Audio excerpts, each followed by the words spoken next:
mboten njaluk jambu Dipa Nirmala, mboten njaluk pelem Dipa Nirmala jambu Pertangga Jiwa. Lho, kuwalik. Wis men. Wong ya ora bakal entuk barange kok kuwalik mbok men. Lah kok kita malah sajake murina lan panjenengan ulun. Nesu aku. Lho, malah ora basa. Iki bapakku Bu Kulun. Kok men perkara njaluk jambu Dipa Nirmala, pelem Pertangga Jiwa kok Semar, Kakang Semar. Jagat iki ana siji wong sing ora gelem nyembah karo aku. Sapa Guru? Engko aku tak tekan kono tak aturane nyembah karo kowe. Sing ora gelem nyembah karo kula namung Kakang Semar. Aku ateges secara tidak langsung sampean ki akon bapak nyembah karo sampean. Ha ta? Ha ta? Aku mau nek syarate anake kok kudu ngorbanke harga dirine bapak. Enggak bisa. Aku enggak bisa. Nek carane kaya ngono, alon-alon aku terima mundur wae. Kuwalik. Lagune kuwalik, main ra apal kok sakarepku. Kuwalik ya men aku kuwalik ya nekat kok. Sok deleke kuwalik ben aku ya. Aku ora trima. Ning sampean mang titeni. Sampeyan ora menehi jambu Dipa Nirmala pelem Pertangga Jiwa. Aja sambat nek nganti ilang sakwite. Kuwi enak duduk sisan pokok.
ramyang ningkang sasangka kumanyar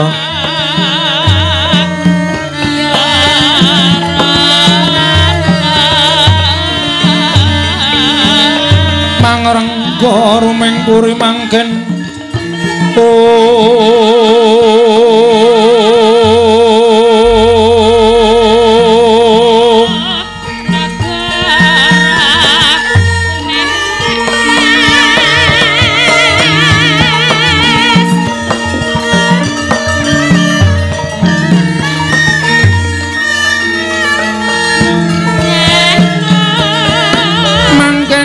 tanpa sireng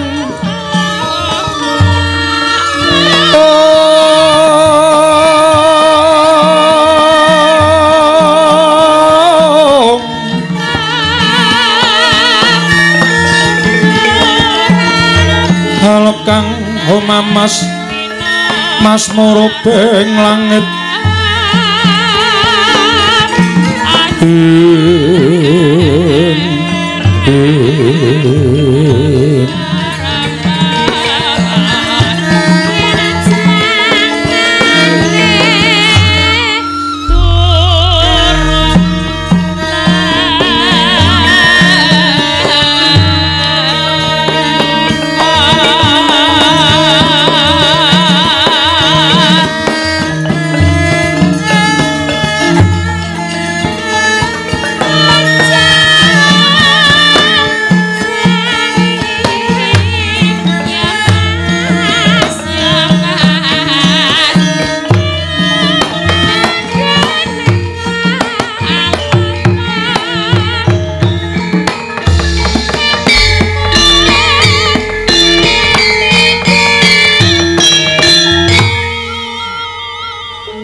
Bilahing bilahing Awikromastu Purnomo Sidhem Awikromastu silat meringwang jagat karana siram tondo kawisaning disana sono sinawung langmula pesta mases tantun lambang Buddha sinantur tutur katelo tulat-tulat milap den paradya winasita umpama praniskara karana gyati jaman purwa Binarti tameng lalata mangga teka pasraning Gupita tanpa nenggeng pralambang matumpa-tumpa marma panggunggung sang Murwengkata sebebyar dumadining wayang purwa Durakaning kondoli narik nuruting basa dongeng kena musuh rasa ninarasaya karaos mulat sarira hangrasa wani pruhing diri rasa rumangsa ngrumangsani lir jalma ngilukaca jarwe musrinakup caing carita beje wis gemelar jroning pagelaran ya iku sejati namriksani pagelaran Ringgih Purwa Surya Candra Darum yang Kartika pinuruba kodrating kawasa sahiratri yang idri bawana Purwa teking duksina gilir gemanti teman dadi petanganing dina sasi warsi windu kang sarta abad tetulan tangkar temangkar kursi rambun kaya Jawa pating kerembya dadya padanging kutu-kutu walang atoga buron wana miyang Brantaya dadya barakan tanpa wicalan padang trawangan nari Sang Hyang Rawi ingkang asam merbawani jagat mungguing jagat witanduk mungup-mungup mungguing hanggraning bukir abang mrengangah lamun kaeksi ayahan dilata bumi saya dangu sumunu Sang Hyang Arka katon snobelak kenan kiring abang ismu jenar kaperbawan nari Sang Hyang Basanta tanendu katon ijo royo-royo hamangku gunung ingkang biru moyo-moyo bojo ing gunung genemelan gendanu kasireng prabancana lenggat lenggut nganti kaya gunung makutha mega tanpa tawis dangu selaing kawula dasi dene rasang upaya boga garap Tegal Sawai hanglur seluruh tanah pedhete sinambi sesendonan sesindenan mikul garulukune hanggiring raja kayane samene ana pirembagan Samaruwangi Sang Hyang Arka saya dangu saya inggil Kados Senari Jagat wis katon meluk tuning ing kiblat papat lor kidul wetan kulon. Senari Jagat kang samrubi biyada, rebut teja, rebut kekuwung, parandritatan ana ing madani, kekuwunging padukuwaning pringapus. Ladana mung wujud padukuhan, parandene kati arja, ayem, tentrem, kawulane mat sinamatan daya dinayan, tunggal cipta, rasa karsa lan karyane. Desa-desa Banjardawa ijeming Karang Kitri katingal jagung puh mledung-ledung ora mbok terong ora byong-byong uwi gembili sak kendi-kendi patut lamun kinarya patuladan bilih para kawula sabantuan pringapus samya gemi nggenya ulah tetanem mila datra mokal lamun nempan cipendak kala mangsa wis mangsaning panen katingal gumarenggang sangganing para kawula sapadusunan ingkang samya suka parisuka mangun sukaning manah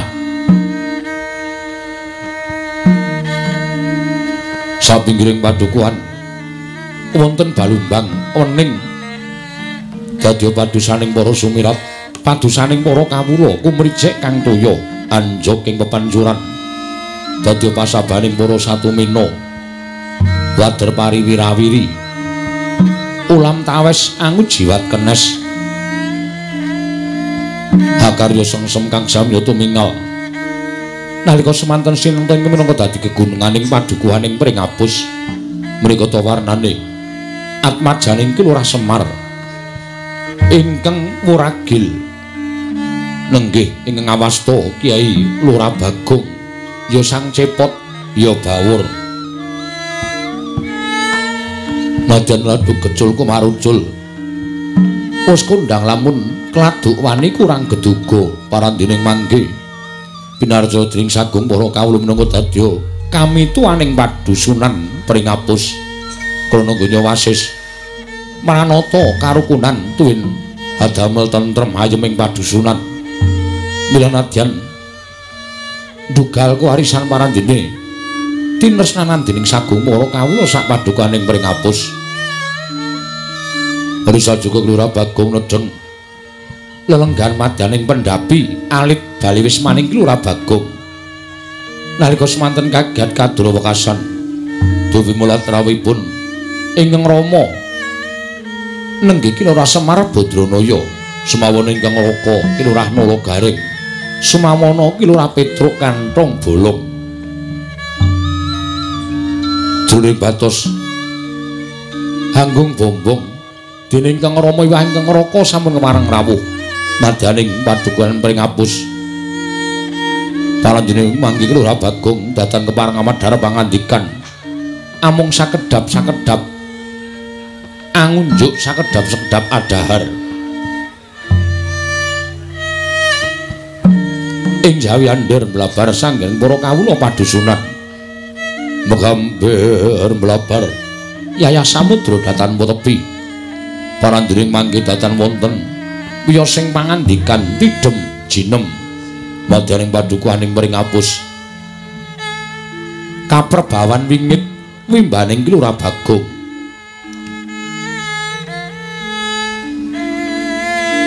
nalika semanten anyarengi swaraning gamelan gethok-gethok biok kang tanpa gendhing mangambal-ambal ing antariksa dadya katandha bilih sak mangke Lurah Bagong ngarsa medhar pangandikan dadya kumanuwijining pangandikan Lurah Bagong dereng kabibaring lisan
pandan pandan muncar tinon lirga konang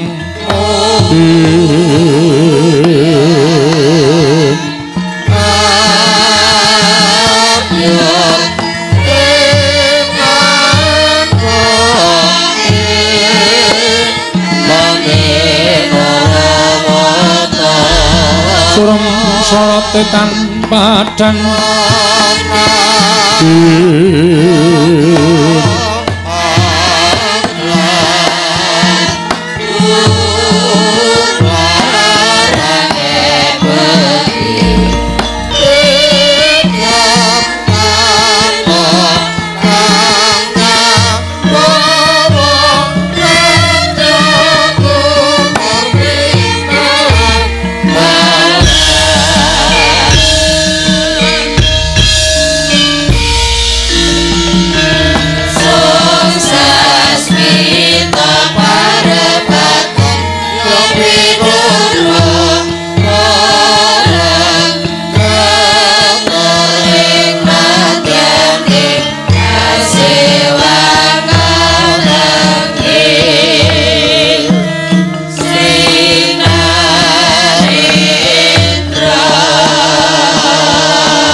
Sritinon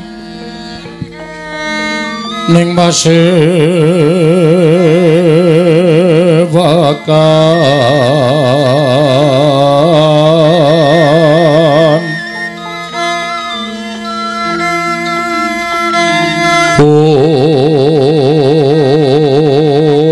busana maneka warna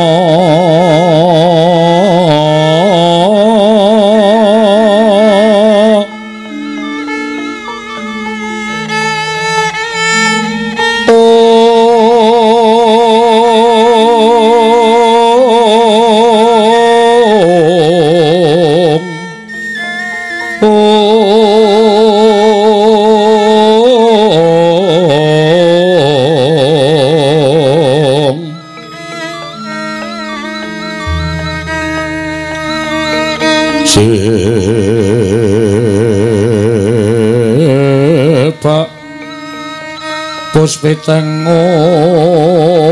Udana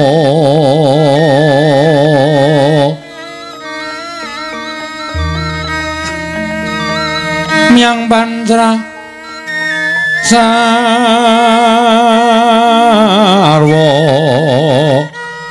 Rukma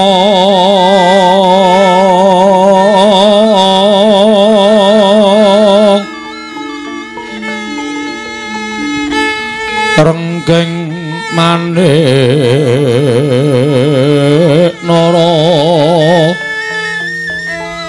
Narawata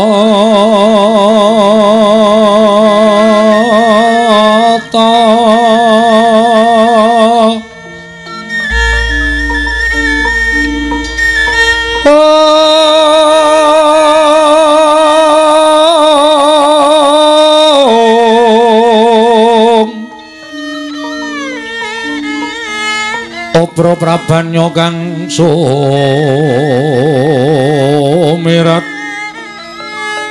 Obro Prabanyo kang sumirat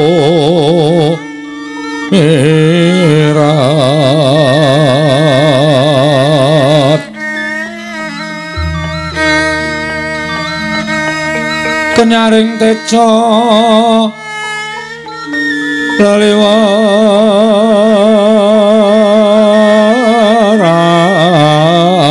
laliwaran lir ki lat sisiring nadit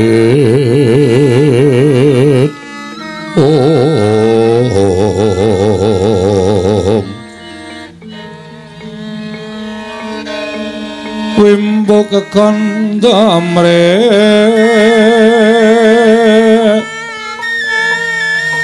mingen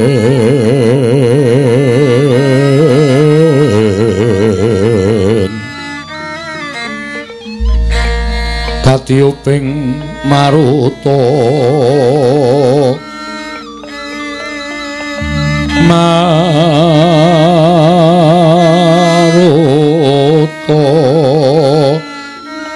mando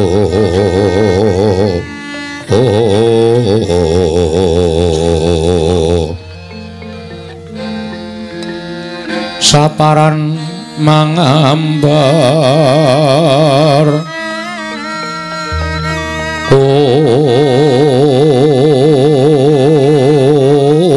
ngas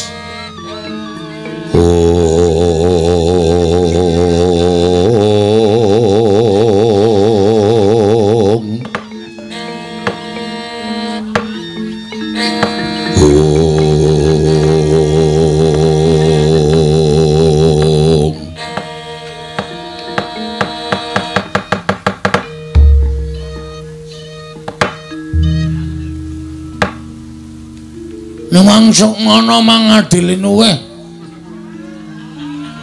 ana sasmintaning sun jagat wasisaning Ubathara Semir anjen kurang ajar tenan usah siji kae bapakne raya-raya tekan kene kok le nyeluk Semir mbok yo Bapak Semar wilujeng Pak rawuhipun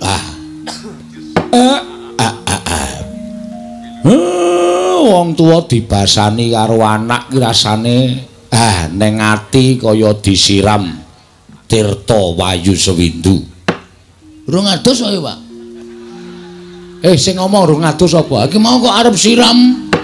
Atiku rasane kaya disiram tirta wayu sewindu. Anyes. Oh. Slamet tekaku, Dole, Bagong.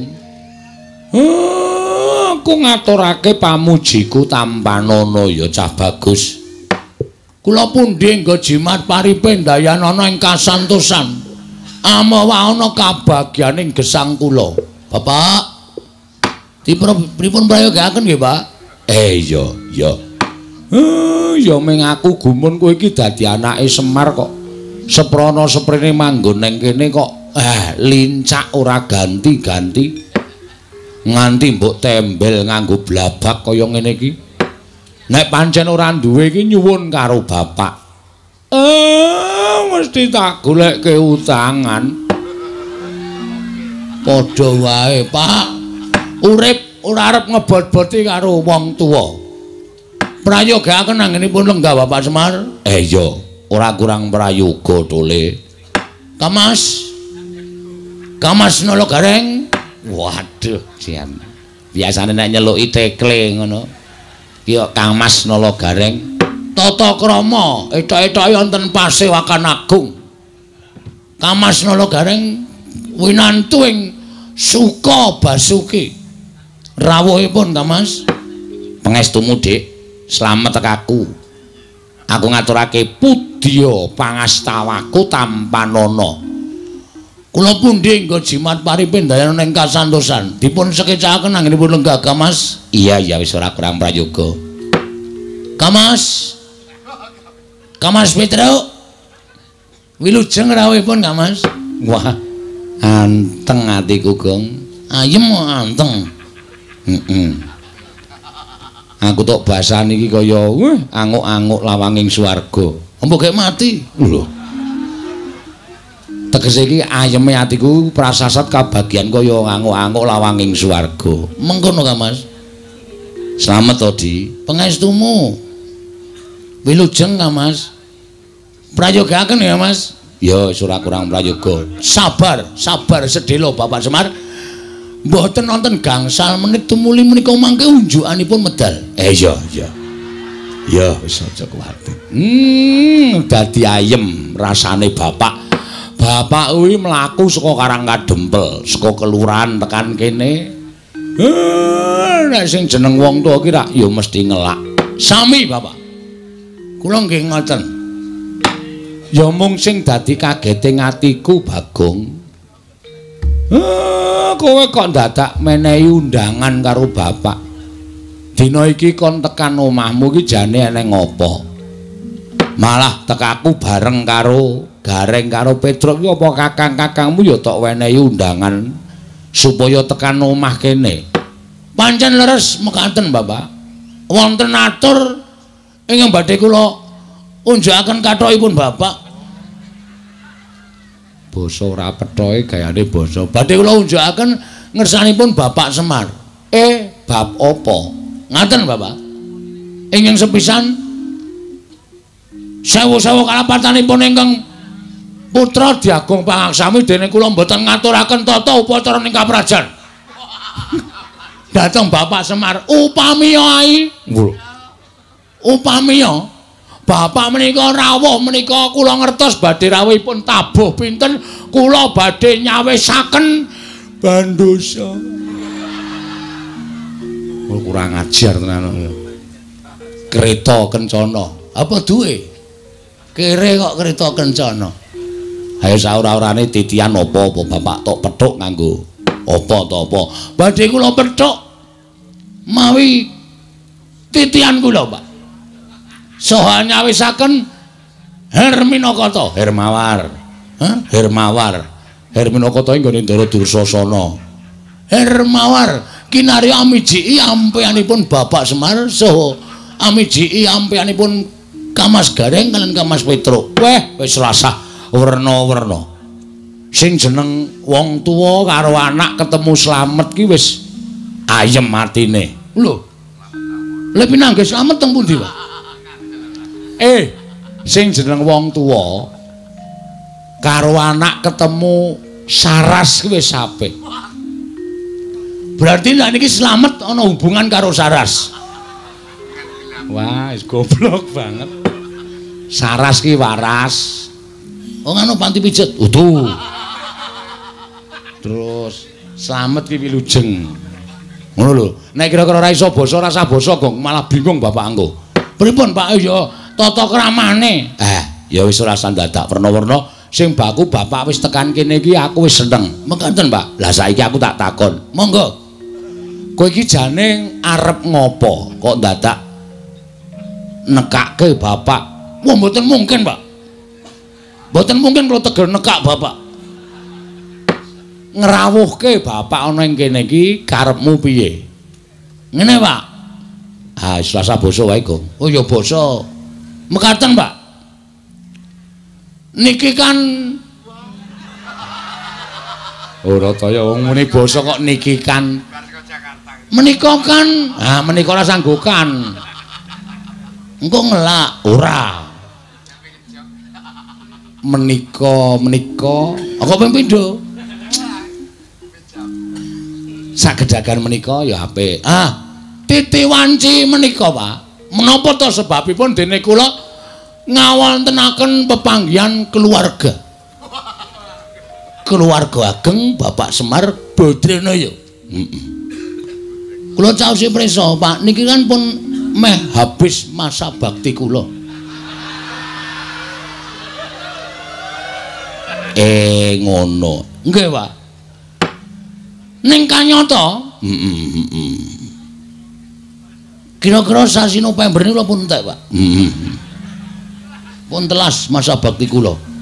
Lek kula udu penemu urun dateng pembangunan padusunan Prengapus mriki. Lah terus niat kula niku ajeng neruske perjuangan kula, Pak.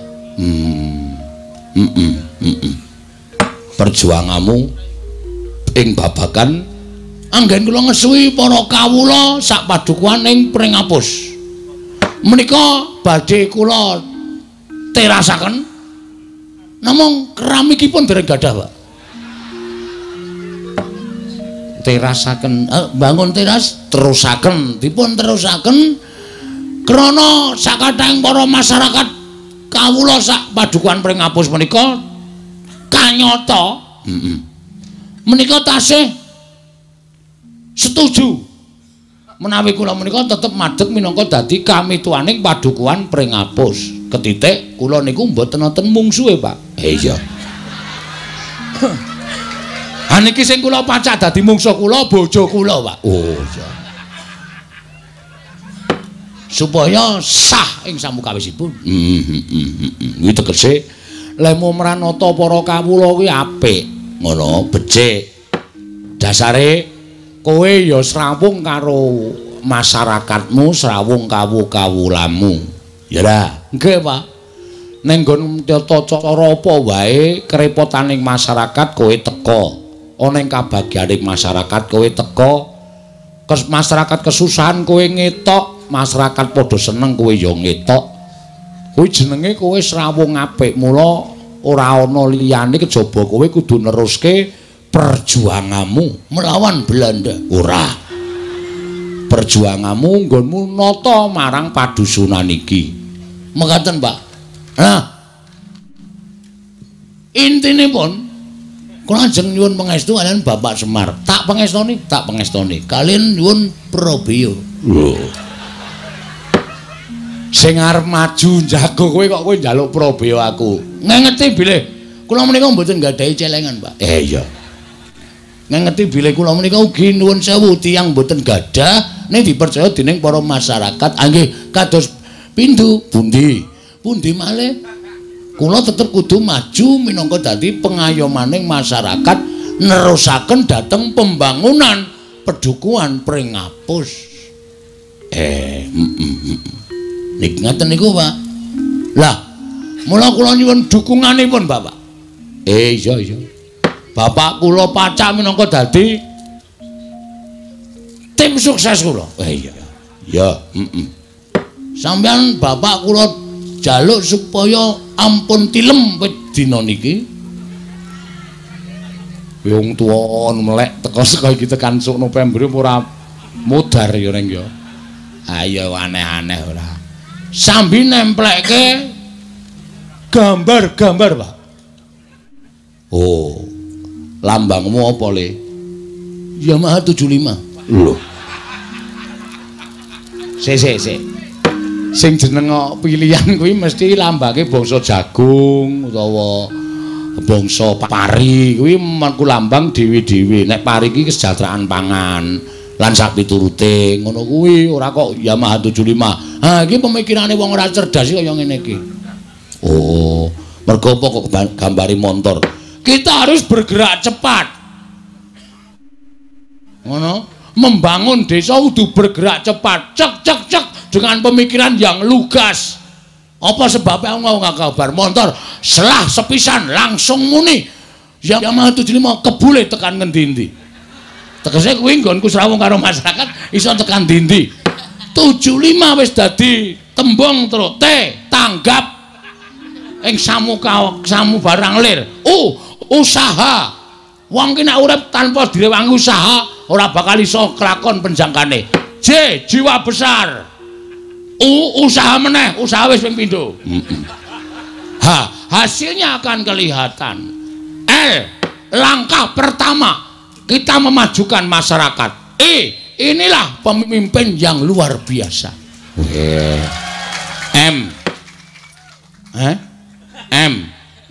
Prei. Loh, prei piye maksude?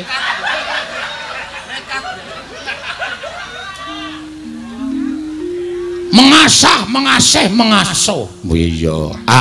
Ayo kita bangun desa kita. Wah, edan. Kowe ngapa, Emir? Tangane kaya ngepleki dara ngene. Ngepleki dara ora. Bapak ki seneng karo semboyanmu ki seneng. Ngono, dadi iki ora bain-bain, Pak. Mula aku ndek niat bangun desa. Nek ya kuwi apa sing tak lakoni bangun desa kuwi bukan hal lahiriah. Yang artinya iki lagune Roma Irama. Oh, Nding. Sing tegese, kuwi ora sing tak bangun ki bangsa papan sing magrong-magrong. Terus bangun Intimidasi. Lho. Intimidasi ki piye maksude kok? Pengairan lho, irigasi. Intimidasi ki pendekatan. Ha, Ndeng. Irigasi. Ora bangun perkara kuwi, ning sing tak bangun kuwi la batinia, Pak. Batinia. Batinia. Bapak paham ora kata-kataku? Paham. Mergo Bapak nun sewu SDM-e rendah. Iya. Dadi aku nek dadi pengareping dusun ki SDM tinggi ki nek omongan SDM rendah ki ora nyambung. Nyambung aku ngerti. Karepmu bangun batine para kawula. Bangun batine para kawula mergo pembangunan lahir itu bisa terwujud karena batin sing wis padha manunggal nyawiji dadi siji. Ngono lho. Rukun, tentrem, gotong royong, manunggal. Nek susah ayo do gruduk marani kabeh. Nek bunga ya ora dhewe gruduk marani kabeh. Kuwi mujudake ati sing manunggal. Nek atine manunggal, wong sak padusunan ki sayek, sayeka apa to? Praja, sayek, sayeka, praya manunggalake batin, pembangunan lahir bisa terwujud. Bener kok. Wah, seneng aku jan. Teka aku mrene iki tak kira nek ora ono rembug apa biasane kuwi nek ngundang kakang niki mengan ngilih dhuwit. Akhire mengko nang kono, Tru. Oh. Iki lagi omong-omongan kok cilaka iki.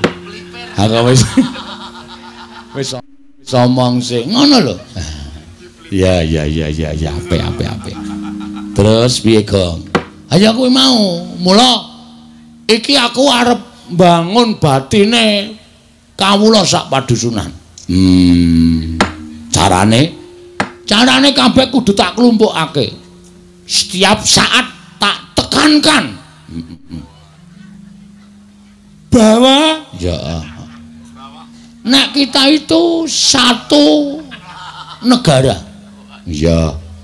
Sak negara. Awak dhewe kudu urip mansinamatan. Awak entuke apa ta wong congkrah? Ha ta, Pak? Dusunku ki upama ana congkrah, wis kecekel wonge, Pak. Weh, sapa sing marai sebabe? Aku. Lho. Kok malah kowe dhewe iki? Nek saiki wis tak suda. Iya. Tak suda aja nganti aku gawe congkrah. Mergo aku dadi pimpinan. Heeh.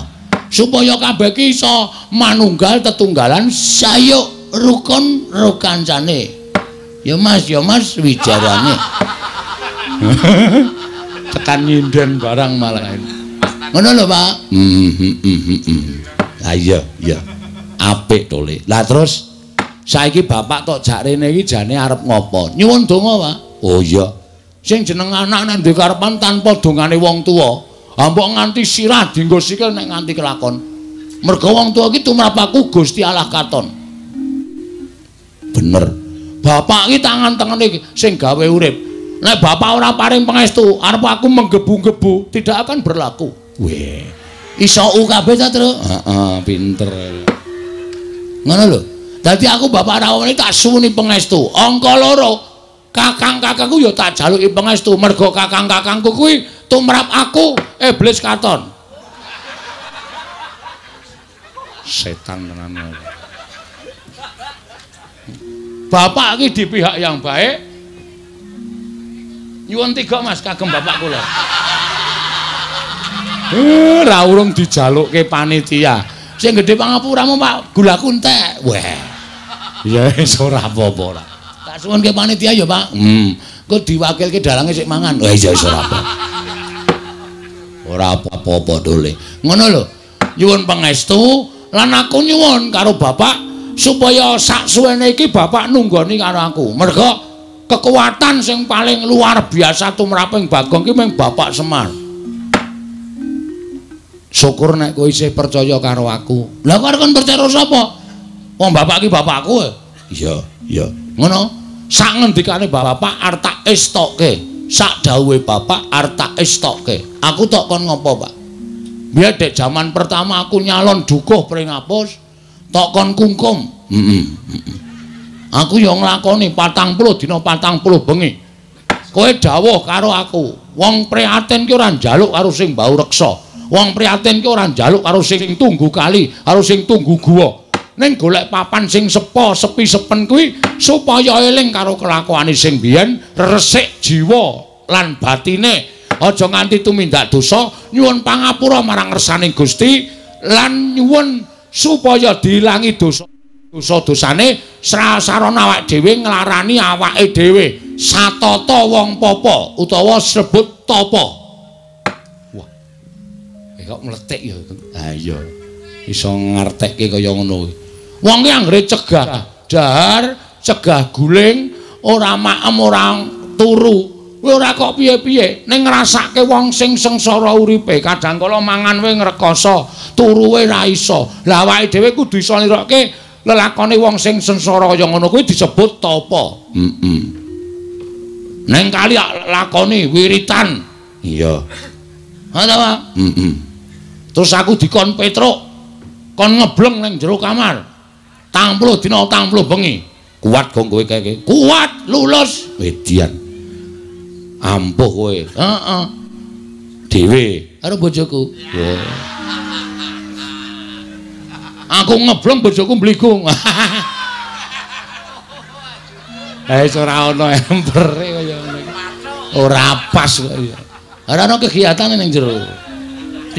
Tingu areng apa iki? Iya, terus ya meng gareng sing kurang ajar. Lah piye to? Sing terakhir aku kon turu ning sarean. Sareane siji. Heeh. Oleh turu ning sarean kene iki sarean leluhur. Tak turoni 3 dina. Bareng tak genahi juru kuncine iki meng sarean genjek. Wow. Mula kok blas ora ngrimpeni. Arep tak apusi setan ora.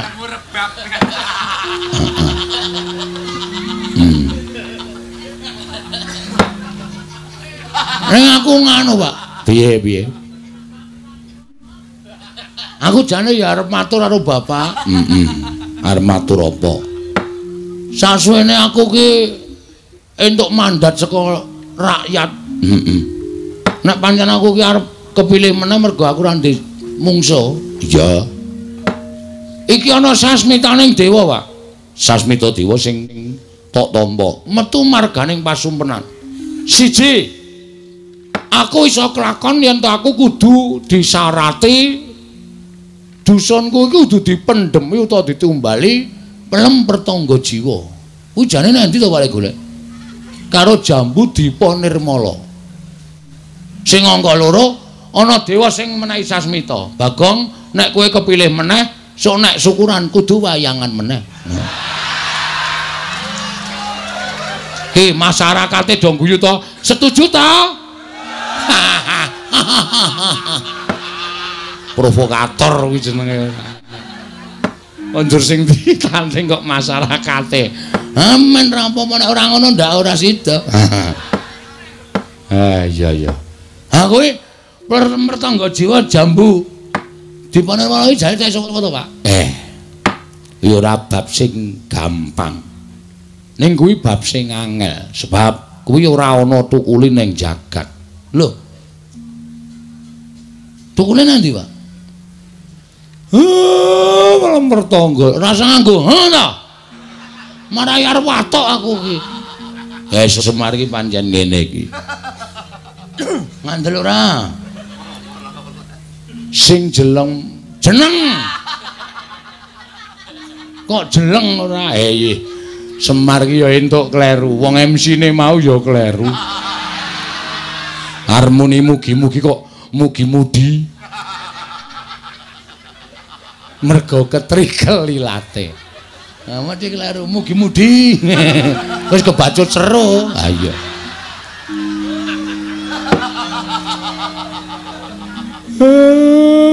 Kaya omongi ya, pelem pertangga jiwa Jambu Dipa Nirmala kuwi tukule ora ning jagat. Teng pundi, Pak? Kuwi ning Kayangan. Wah, lah mula tak golek ning pasar buah kok ora ana. Anggere bakul tak takoni tumbas pelem pertangga jiwa mboten nonton Jambu Dipa Nirmala mboten nonton sak pasar kempot tak goleki ora ana. Lah kuwi sing angel ning kono kuwi. Sing angel ning kono kuwi. Sebab kuwi sing duwe dewa, tur kuwi pangdaharaning para dewa. Mula dewa ki ora daharwa ing dami, daharane saben dina ya pelem pertangga jiwa, jambu dipa nirmala, unjukane tirta amerta. Kuwi dewa. Ah saiki tak takoni kowe, Pak. Nek kowe ora iso jawab, aku le nyebut bapak cukup tekan semene, Mir. Waduh kok balik meneh. Konjur mir meneh. Wis ben ra apa-apa. Piye? Aku tak takon, kondang wong dusun pring apus kene do ngandhake. Bagong wae pengarepe, Bagong wae pemimpine. Mergo kae anak Semar. Semar iki dewa. Asline ora, Pak. Pak, asline kowe dewa apa ora? Apa mung gedhe tur dawa tok? Ora dewa asli. Tak omongi kuwi mbiyen cerita mbiyen. Nek wong sing percaya ya monggo, nek ora aku ya ora apa-apa. Ha iki sing takon anakmu. Anakmu kudu ngerti kenyataane. Nek nganti anakmu ditakoni masyarakat, Pak Bagong, napa sampeyan iku anak dewa? Apa aku muni ya mbuh ngono? Engko dikira aku ki wong ora tanggung jawab. Ora iso meneh wangsulan sing iso gawe marem para kawulaku. Nek hoo ya apa? Nek ora ya ora. Kuwi mbiyen. Mbiyen kapan? Terus saiki kowe isih dewa apa udu? Mbiyen ala gareng pun sampean mang jujur mawon, Pak. Mungkin ndak malah Bagong muring-muring pun. Sampean ngerti watake Bagong? Dingendikake mawon. Nek blegere pancen Semar ning sing lenggah eneng kene wedan. Oh berarti sok nguntal kursi ya, Pak. Kok eneng sing lenggah nang kene iki? Ah, kusike to cah bagus. Sing lenggah ning singasana Adi. Kuwi Sang Hyang Ismaya. Ismaya iki apa? Ismaya kuwi kakange Bathara Guru. Berarti bener. Kawula nek do omong Bagong ki aja sepelek karo wong kaya ngono kae cah pinter ming ora ketok mergo kae anak dewa, anake Sang Hyang Ismaya sing menjalma dadi titah swanta. Wah, seneng aku, Pak. Dadi ternyata asli to, Pak. Aku lagi ngerti mbuktekke nyatake matur dhewe karo bapak ya bengi iki lho, Pak. Iya. Pancen bener ning kuwi rak wis mangabad-abad kepungkur. Nek aku dunekke dewa aku moh wong jejerku ki mung menungsa. Aku moh nek dunekke dewa. Ning sampean asline tetep dewa. Ya dewa ning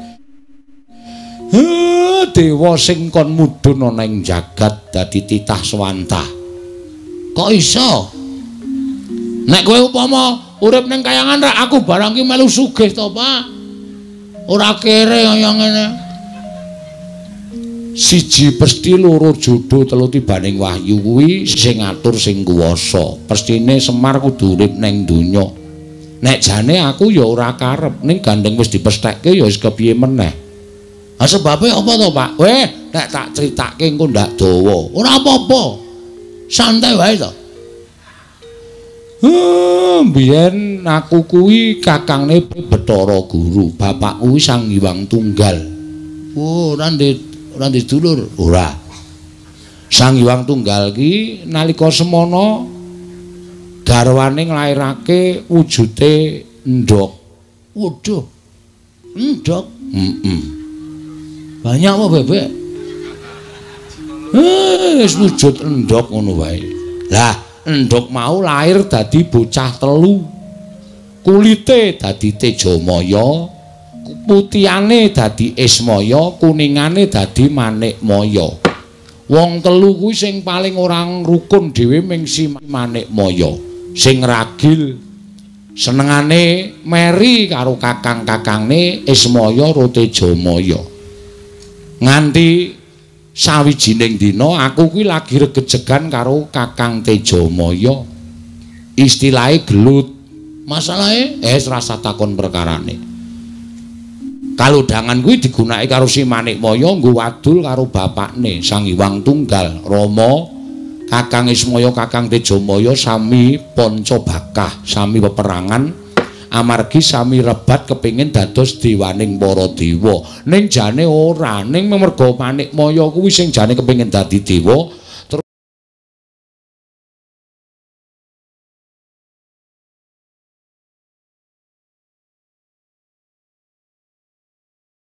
terus aku didakwa kaya ngono karo si Manikmaya Rama Pukulun duka. Wah, diane. Apa ya cek critane?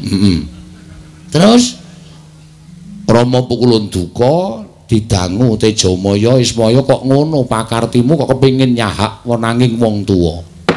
Tejamaya nek kowe iso nguntal gunung pagering jagat sisih kulon tak dadekke dewa.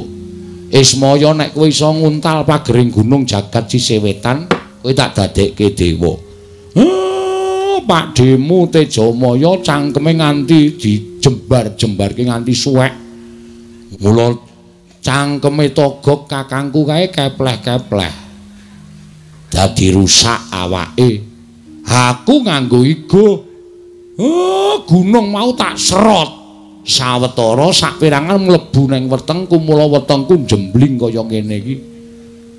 Isine gunung. Separuhe ora ana ngragas aku ngonceki critamu mau ana bab sing apik sing tak cekeli Pak piye sing jeneng wong di gegayuhan kuwi nek ora ngukur karo kekuatane kuwi mesti ngrusak karo ragane ngrusak karo batine dhewe ya kuwi bapak kuwi iya mula aku keluputan terus didukke ning jagat kene. Lah saiki ngene, Pak. Piye? Aku nek njaluk tulung piye, Pak? Njaluk tulung apa? Gandeng bapak ki wis tepung karo wong kayangan. Bapak ki wis apal karo panitia kayangan. Terus bapakmu nggawa ning kayangan nyuwuna pelemper tangga jiwa Jambu Dipa Nirmala. Lah. Iki piye iki? Gelem ora?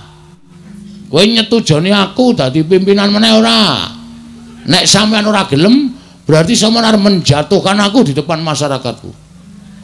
Itu menghina. Manghina. Tegese aku wis tok elek-elek. Nek bapak iso nggayo, berarti bapak kuwi pancen lahir batin nggone mbantu karo anakmu Bagong. Ngono wae. Lho gareng piye iki? Ah monggo kersane bapak pripun? Petruk piye? Kula ya ora ngerti. Pun rasa taren-taren. Gek cekat-cekat menyang iki ana uang transport. Lawewu.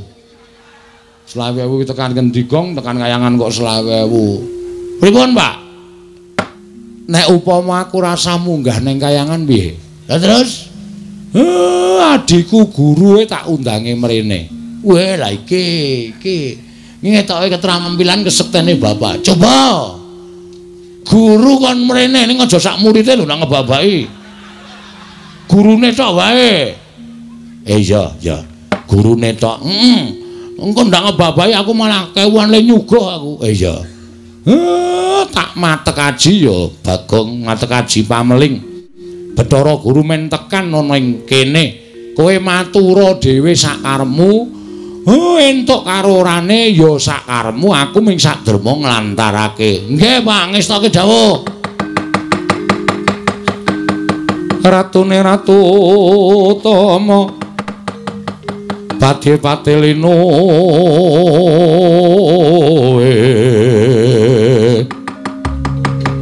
Pranayaka Tyasraharja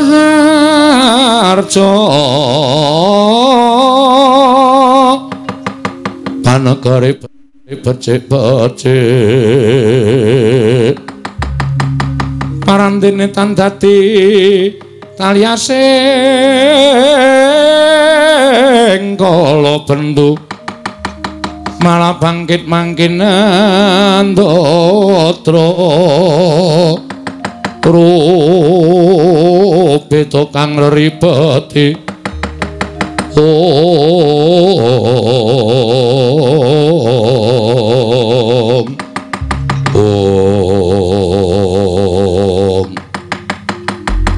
sigra andumuk kuncunge Lurah Semar Badranaya. Lamun Lurah Semar ndumuk kuncunge tegese duwe gawe. Sigra matek aji pameling. Datan dangu cumara saking Dirgantara. Nenggih. Onyang Madyapada nggih Hyang Pikulun. Sang Hyang Jagat Girinata ya Sang Hyang Bathara Guru tumedhak wonten ing bale wismaning Lurah Bagong.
Sinongwati jagat kinari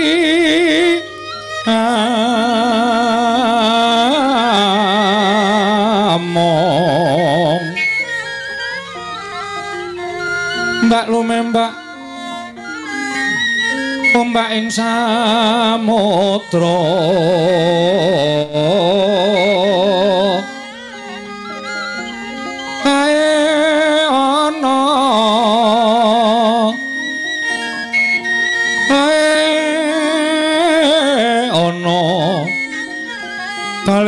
tambranggeng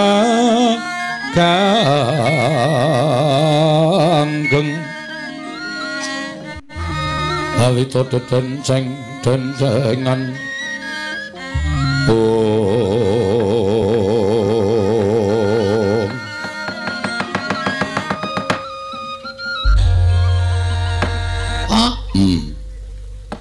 ki kono wong malak piye kancane tangane loro kok papat dhewe. Ki nek adus suwe tenan iki ngosoki kelek papat. Linggo ngisor. Heh. Kuwi Bathara Guru. Lho, kok ora nggo stop map? Bathara Guru. Ayo Linggo ngisor. Nggih, Pak. Waduh, rawuh tenan. Nuwun ya, Pak. Iya, iya. Oh, Mas Tunomo Sidam. Sekaring bawono langgeng, Kakang Ismaya ndangu kalian kula. Sing gedhe pangapuramu. Manikmaya paripaksa kowe tak rawuhake ning kene ya mergo ana wigati sing bakal tak aturake marang Manikmaya. Kakang Ismaya kula ngaturaken bekti kula kunju. Iya tak tampa pangestuku tampanana. Dian ora basa ya, Pak. Kuwi adikku kok. Oh iya, Nding. Tejamaya, Ismaya, Ismanta. Us. Apa? Manikmaya. Oh lah. Pukulun kula ngaturaken bekti kula kunjuk pukulun. Ya nana garing ingsun tampa. Ora liwat pangestu ingsun tampanana. Kula punika jimat paripin dayaning kasan-kusan. Reng ora medhing oh ya lali aku orang. So saking kamitenggengen weruh busanane pukulun Bathara Guru ting glebyar ora karu-karuan. Pukulun bekti kula kunjuk. Ya Petruk ulun tampa, pangestu ulun tampanana. Kula punika jimat paripin dayaning kasan-kusan. Pikulun. Kula ngaturaken bekti kula kunjuk pukulun. Iya Bagong ulun tampa, pangestu ulun tampanana. Kula pun dinggo jimat paripin dayaning kasantosan. Lah menika ngaten pukulun. Estunipun pendhahan rawuh wonten ing pedukuhan kula menika panci kula ingkang nyuwun tulung dhateng Bapak Semar ngrawuhaken pukulun Bathara Guru. Iya Bagong. Ulun boya apa-apa. Apa piye? Ora sembrono engko disotke. Wah, anake Pak D Semar e. Ikan ming adimu santai wae, Pak. Ulun boya. Ulan kok ulan. Wah, aku gan ngece MC-ne mau dadi kelera-kleru aku. Kualat tenan aku. Kakang Semar, apa? Wonten menapa? Mangke menawi kula paring pangandikan kalian Bagong malah mboten rampung-rampung. Ya ming ana penjaluk sithik saka anakku sing bakal katur marang Manikmaya. Wis ben anakku sing matur dhewe mengko ndak dikira aku piye-piye. Bathara Guru menawi ngaten inggih Bagong matura. Mengaten pukulun. Kula menika nggadahi gegayuhan kepengin bangun desa kula. Nelasaken masa bakti kula 1919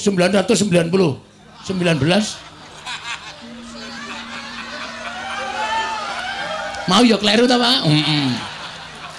Oh, dadi lurah kok suwe men pirang-pirang abad 1919 edan tenan aku kuwi wong lahir wis metu wudel Pak apa iya sak ngisore sithik dilapure ora ngaten nggih pukulun iya Bagong.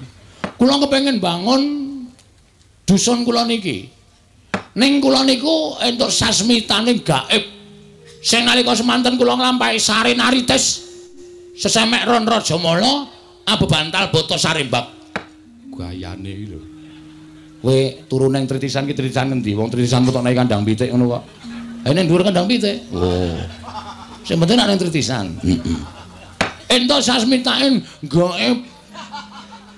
Sasmita gaib bilih saged rancak napa sing kula lakoni menawi dusun kula menika dipun tumbali. Ditumbali apa Bagong? Sepisan ing winastan pelem arum manis. Kok wis malik iki piye? Pelem apa? Arum manis. Pelem arum manis kok dadak ngrawuhke Bathara. Wis jendeng lali aku. Wong blokon tenan. Pelem apa Bagong? Pelem pertangga jiwa. Kalian jambu engko anggere muni kluthuk tak bandem sandal saka kene. Jambu dipanir mala. Mekaten. Monggo menika cukulipun ngendikanipun Bapak namung wonten ing Kayangan Surabaya. Suralaya papan pelengganipun pukulun Bathara Guru. Mila Bapak timilu tumuli ngrawuhaken Bathara Guru rawuh wonten ing pring apus menika ingkang saderma saperlu kula aturaken menapa dados panuwun kula dhateng pukulan Bathara Guru supados maringana mboten ketang ingkang pentil Gong cangkeme kuwi lho sing urung gedhe kuwi lho. Aku iki pikiranmu sing bosok terus. Pelem ki nak cilik pelem pentil. Heeh ya. Ingkang alit waton saged dipun dadosaken tumbal ban. Wonten ing pedusunan pring apus mriki kalian Jambu Dipa Nirmala pukulun. Pelem pertangga jiwa setunggal Jambu Dipa Nirmala setunggal kula petak wonten ing dusun pring apus. Nyuwun pangapunten menawi kula kladuk neng gandeng menika sampun dados sasmitaing gaib. Mila tetep kedah kula suwun. Menawi pukulun nyuwun lintu menapa kemawon kula sumadhiakaken. Kula gadah pit Jawa. Menawi kersa badhe ngasta wonten kayangan sumangga ning kudu ditumbaki. Ora ana pit iso mabur. Ayo iki menehi ning ora mungkin dadine ora bakal kelakon ora. Ngaten pukulun Kakang Semar. Piye? Menapa Bagong menika mboten mriksa menawi Plemretangga Jiwa Jambu Dipa Nirmala menika daharanipun para Jawata. Wis tak kandhani ning gandeng anak njaluk karo wong tuwa. Ana tetembungan anak polah bapa uga kepradah. Tur ngene lho Guru. Mbok ya ora kutang ming siji paringana. Wong minggo syarat srana wae. Tukule Jambu Dipa Nirmala lan Plemretangga Jiwa ki rak pirang-pirang ning kayangan. Nek ming tok longi siji dienggo anakku, dienggo srana ora ngelongi kayamu, ora ngelongi agung lan ageng kuncaraning asmamu. Mula paringna ya Guru. Aku njaluk kanthi banget wene ana. Mbok nganti aku kudu kepiye sing tak lakoni, aku tetep tak lakoni waton kowe gelem menehake Jambu Dipa Nirmala Plemretangga Jiwa. Wilahing. Lho kok malah janturan? Kok sik ngono. Wilahing. Awik nomastu nomor sidang. Negaripun dipanjang kunjung. Gong tak bandung sandal cangkemmu lho. Malah janturan kaya arep wayangan ora. Ha ki mau malah wilahing. Wilahing. Yuk. Aduh. Malah kena sirahku dhewe. Wayan Bagong ki malati. Wis wenehno. Kakang Semar kula badhe munjuk atur. Piye? Selaminipun kula menika dados dewaning para dewa. Selaminipun kula menika dados nalindraning Jawata, sedaya titah wonten ing jagat menika sami nyembah kaliyan kula. Namung imanipun wonten titah setunggal ingkang dereng nate nyembah kaliyan kula. Kula kepengin titah menika keparenga sak mangke nyembah dhateng kula. Lan badhe kula paringaken Plemretangga Jiwa lan Jambu Dipa Nirmala. Sapa sing ora nyembah karo kowe lan kudu nyembah karo kowe? Mengko wonge kuwi tak paranane. Tak dawuhi supaya nyembah karo kowe, jer nyembah karo dewaning para dewa kuwi wis sak mestine ingkang dereng nyembah kaliyan kula namung Kakang Semar.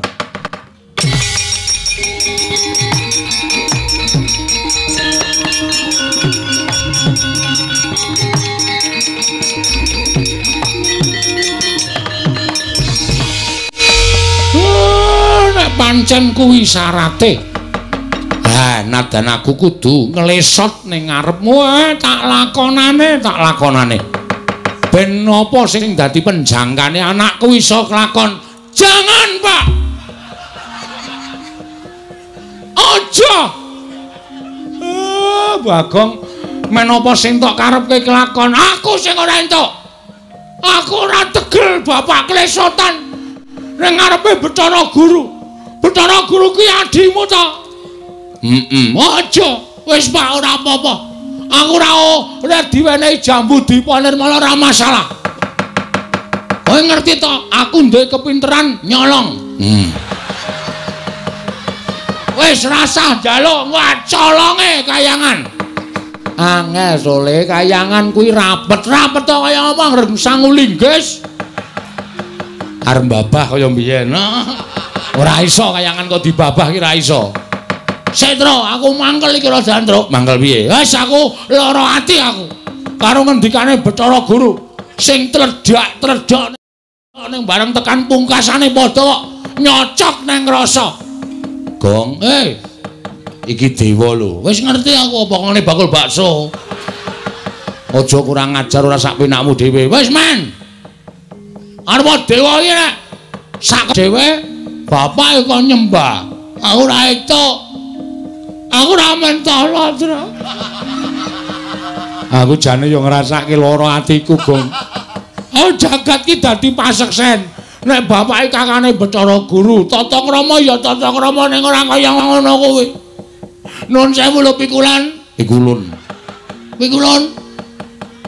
Kita arep apa Bagong? Pun kula mboten njaluk jambu Dipa Nirmala, mboten njaluk pelem Dipa Nirmala jambu Pertangga Jiwa. Lho, kuwalik. Wis men. Wong ya ora bakal entuk barange kok kuwalik mbok men. Lah kok kita malah sajake murina lan panjenengan ulun. Nesu aku. Lho, malah ora basa. Iki bapakku Pukulun. Kok mung perkara njaluk jambu Dipa Nirmala, pelem Pertangga Jiwa kok Semar, Kakang Semar. Jagat iki ana siji wong sing ora gelem nyembah karo aku. Sapa Guru? Engko aku tak tekan kono tak aturane nyembah karo kowe.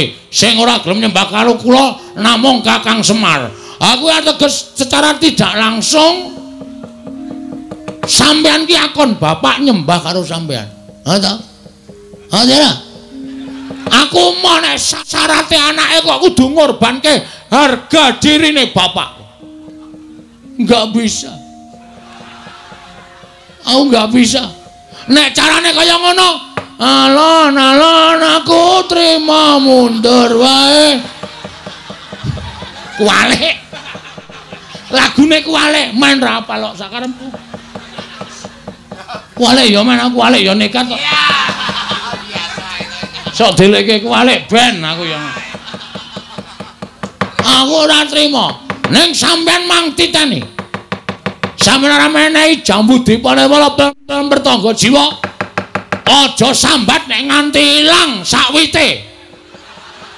Kuwi enak duduk sisan pokoke. Apa jare? Gawe masalah kok gawe masalah karo mantan maling. Sampe nake dhewe ora. Gugu karepe dhewe. Arep piye kowe, ha?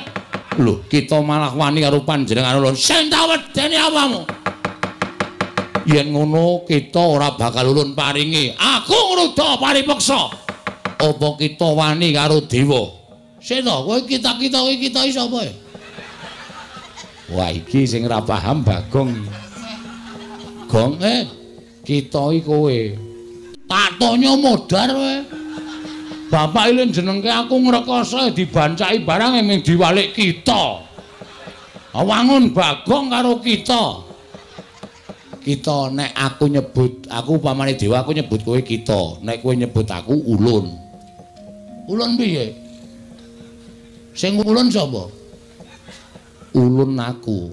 Jare Bathara Guru. Piye ta iki? Bathara Guru apa ulun? Wis mau diarenge ambok 2 jam ki kok ngene iki terus. Ha wong cah ora dong kok dikandhani ora. Iki basa dewa. Oh, beda. Nek misale Gong arep nendi ngono kuwi aku nyeluk kita arep nendi. Oh, berarti aku ki kita. Iya. Nek Bathara Guru ki ulun.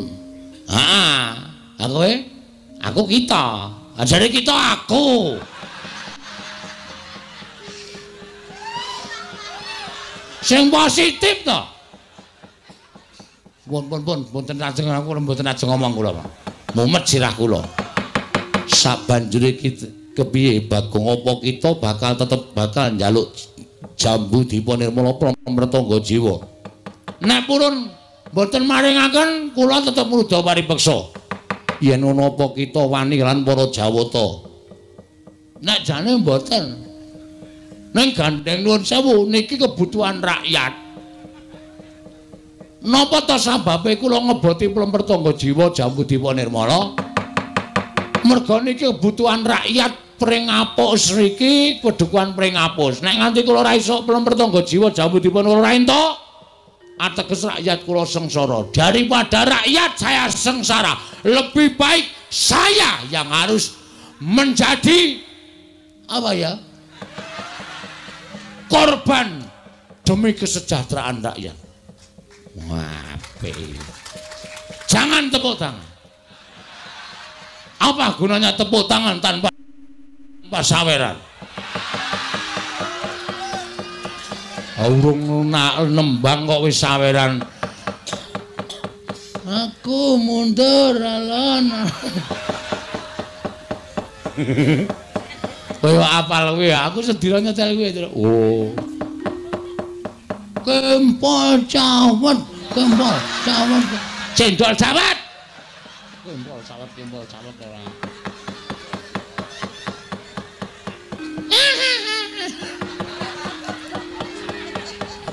Ibu-ibu le guyu nganti ora kepoyo malah ciraka. Kula ajeng rebut kita wani karo para Jawata sing tak wedeni awakmu. Bagong sabar men, meneng men. Ora tak peksa ngene iki ora rampung-rampung. Sampeyan ora maringke kula munggah ning kayangan tak bedol wite. Ben dewa do ngelih kabeh. Ora mangan plemper tangga jiwa Jambudipa Nirmala. Ulun jabut nyawa kita. Jabutan ora wedi aku. Untu lore tak jabute kok ming nyawa dijabut. Aku wedi ora wedi. Metu njaba yo, piye? Metu njaba. Weh, lah dewa ngajari ora apik kowe. Dewa ngajari ora apik. Nek wis sah, wis resmi iki ditokke jero. Ora metu njaba.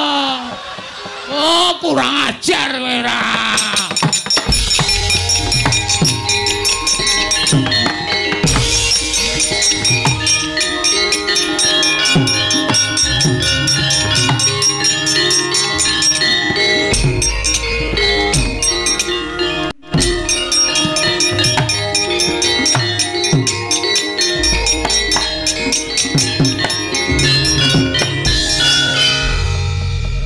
Wedi to Bathara Guru karo Pak. Kae iki ora wedi ning kae metu ning pelataran lumpukke dewa-dewa mateni kowe. Waduh. Apa? Domongi kok. Aku padahal iki mau meng gojek dewa kok jak gojek ki ra iso. Mula aja sok sembrono. Waduh cilaka iki, Tru. Aku dewangi, Tru. Ya. Reng, apa? Aku dewangi ya. Oh, tangane wete klirok kon gelut. Ayo ngantri rak ya ora tekan. Oh, ditanono ora ngewangi aku berarti kowe tega rupatiku. Ya sae-saesaku lho. Kowe ketoke cilik nek gelut trampel. Mun aku dewangi ya, Reng. Ya. Aku dilindungi, kowe wae tak dapuk dadi linmas. Oh iya.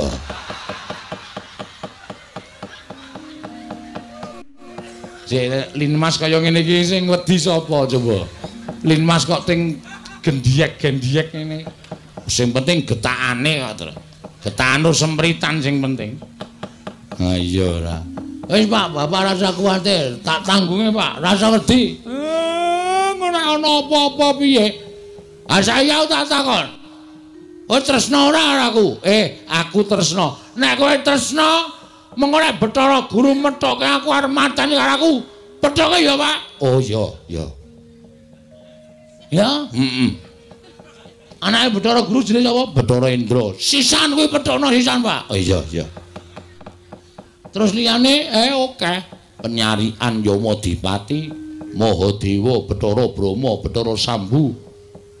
Lan sak piturute akeh banget dewa. Njaluk tulung kuwi petuk isan ya, Pak. Wow.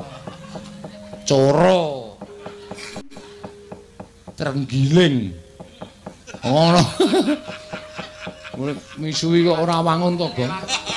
Kok mung kewan cilik-cilikan trenggiling ora. Arang-arang. Oh, cacing pita. Wis ora serem cacing pita. Tulung ya, Pak. Iya. Wis kono gak menyang. Hak kowe, aku tak turu dhewe. Aku nek dewane lunga aku digugah. Ora kena kaya ngono, kudu tanggung jawab telo bakarane. Enak kuwi. Tanggung perkarane kok enak-enak. Oh, siap. Jagung bakarane, Pak, kok telo bakarane. Nek wis ora gatekke iki aja dibaleni. Senengane kok malah badarke dhewe. Aku karang ya ngono kuwi. Nek ora bener ki aku iso ora lega. Aku iki wis rampung iso tak bener ora ya mau. Ora yakin e. Mamet tuan dhisik aku tak methukke karo dewa-dewa kae. Ning sing enom-enom pethukno. Nek Bathara Guru sing maju aku sing methukke. Siap ya Traya. Yo. Ora nggo gending, slepek. Oh ya. Nganggo slepek wae. Tung tak. Jolali. Wanamba mangwa suci sasi seswarane pesona wala berambang sa ular kambang. Ya emang aja. Yo.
Kenapa Mas? Wah, aleman to yem. Nggo kacamata barang iki piye? Kacamata matane gedhe matane. Dadi kaya matane kaya anguk-anguk. Kersane pripun? Wah, Dian, iki adimu ae po? Nggih. Sumini. Sungkem kula, Mas. Wah, tonjo iki. Wah, ngirit kasur. Nggih, nggih karang nggih wonten kahanane. Ayo kowe do limbukan. Oh, nggih. Pentas dipreksani karo para bapak-bapak saka kelurahan Playen kene sing padha mengeti hari jadi Desa Playen sing kaping pinten kaping pinten? 160 pinten? 100 pinten, Pak? 158. Ya, mboten ngertos. Ora dikai catetan apa-apa bulan. Aku rene kon mayang ora kon ngurusi pembangunan utawa ulang tahun. Ha iya. Nggih leres nggih. Wis gak pentas. Nggih, ngestokke dawuh. Sing apik ya? Nggih. Ngaturke apa wigatine? Nggih, ngestokke dawuh, Mas. Mas ajeng punteng pundi? Arep perang aku. Aduh. Mas. Perang kali sinten? Perang karo Sego. Oh, dahar. Aja kowe asa kuwatir. Duwe bojo satriya iki kudu ikhlas lahir lan batine. Arep aku mung Ponokawan ning jiwaku batur. Kula kinten nek jiwane satriya. Jiwaku satriya, mula aku muane kahanan kaya ngapa sing anu iki tak lakoni tak. tak tanggung jawabi. Nggih ngatos-atos. Ya gak wis. Nggih, joget sik. Nggih. Sinden-sinden kon ngadeg sik. Oh nggih. Saniki ayo kon ngadeg terus leboke nang perahu layar. Aku seneng dhewe perahu layar karo apa aja dipleroki. Oh nggih ngestaken dawuh. Terus bablas nang begadang. Oh nggih ngestaken dawuh. Terus dileboke nang ngundul layangan. Oh nggih ngestaken dawuh. Kok akeh banget. Oke iki kudu ngono. Oh nggih 3 mawon mboten sakatha-katha. Ya wis sakaremu ya tak presani saka kono. Nek nganti ora iso gawe hiburan kagem para penonton bandeme watu. Lha sing pintas bojone kok malah dibandemi. Wis gak wis. Wis ya nem. Nggih. Wis ya meni sumini. Nggih. Lho. Dikafake kowe namung dijak salaman.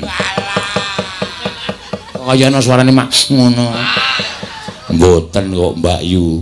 Nganggre macem-macem titeno kempo. Nggih ngestokke dawuh. Mas Bagong, piye? Niki dadi dawi do mboten purun ngadeg. Ndalu akramasi apa-apa apa ya, Dang? Wah, wis. Ora gek cekak-ceken menggo ngadeg kok angel ora jamak-jamak. Digawe larang saiki dokon ngadeg. Nggih niku karang ngoten niku do males-malesan ora. Ngono kok. Kangelan ora. Awas. Ngadeg arep mutahke wedang. Ngono kuwi terus dilebokke nang perahu layar. Engko nek nganti do linggo omong aku. Nggih. Pak gerete saka mburi panggung. Men lekar sisan. Ora, mangga dadas.